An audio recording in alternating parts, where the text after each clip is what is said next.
Hello, everybody. How's it going? I have a rainbow.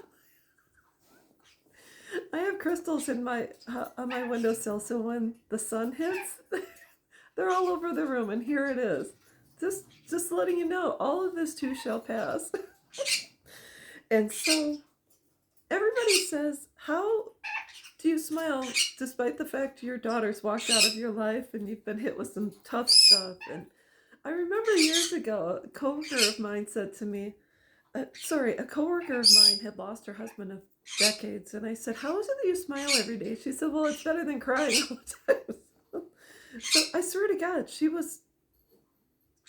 had not only just a smile, but a big smile. She kind of lit up the room. So, anyways, all I'm gonna say is there is a light at the end of this tunnel, and I know because I am living proof.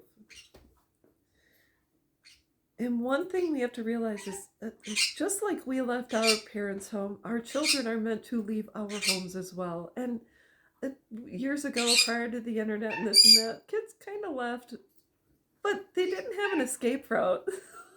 Now they do. They have other people encouraging them and saying, "Go, go, go, leave your parents," and that's just the way it is.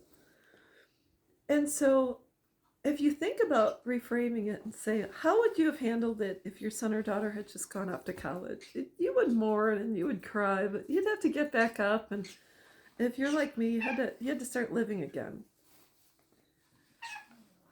But one aspect of it, when it comes to parental estrangement and you're dealing with people, sometimes we need to put our adult sons and daughters on a timeout. Remember when they were little, if you used the timeout method and you just had them sit on a chair and just let them calm down and gave them a chance to think and work it out? Well, in my home, we had timeouts, but as they got older and they may have done something that was disrespectful, what I would do is I would give them a timeout. They would have to write down what they did, why they did it, and what their punishment was. Writing those things down, they didn't like it, so they pretty much stayed in line.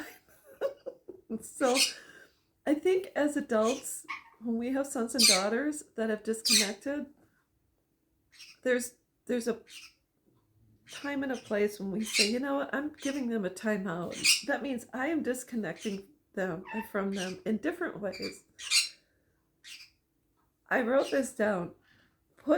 I said, y'all need to put them in a timeout, which means time out of your life, out of your mind, out of your presence, out of your energy. That means instead of focusing on them being gone, you think they're taking a break from me and I'm taking a break from them. I'm allowing them to live their lives. I'm not going to interfere. I'm not going to reach out. We're going to be in separate spaces for now. And so the timeout method works for me. Another thing I had to choose was to give them to God, their creator. The absolute best decision I made, along with the timeout, is I gave them to God because He is all-knowing, all-seeing, and all-loving. He keeps an eye on them for me, along with my dad, grandmother, and other loved ones and friends who have passed before me. When our children walk out of our lives, they control the narrative. They say, I broke up with my mom, I tossed her in the trash, I'm done with her, she doesn't mean anything to me. And they've written their books. But you know what? We have an opportunity to write ours as well. And we can put a positive spin on this, even though it doesn't seem all that great in the meantime. When it first happens, you're kind of lost, you're kind of floating around, kind of with a life vest on. When the Titanic sunk, people had life vests, and then some people got into boats, and then some people were saved by the Carpathia, the other, this and that. So you have to decide, are you going to just wear that life vest and float around in the water and just allow the sharks to get you, or are you going to get in the boat?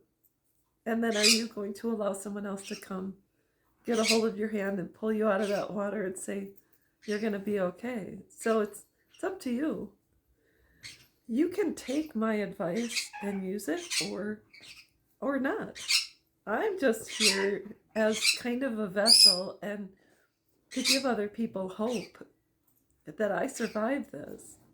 I'm not going to say I'm going to go on that show I survived, but I could.